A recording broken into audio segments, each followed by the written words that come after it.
poetry about caring for the elderly. You see, we perceive them to be diseased in mind and sick in bone and ill in health, and in reality such is so the case of our beloved ones. Understanding someone's life and being of service of them and trying to really connect with them, not even trying to do, and connecting with them the best you can, putting your own self aside and learn something about life.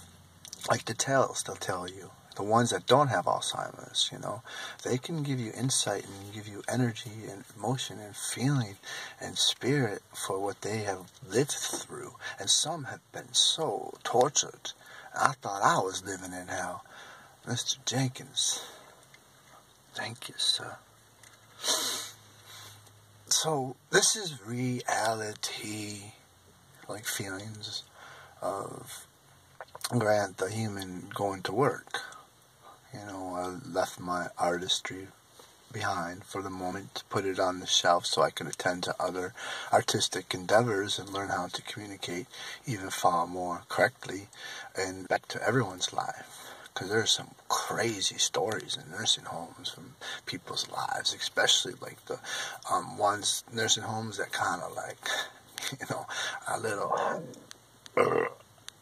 disgusting. Ugh, can't believe that nurse spoke tongues of the demon that whipped the angel's ass.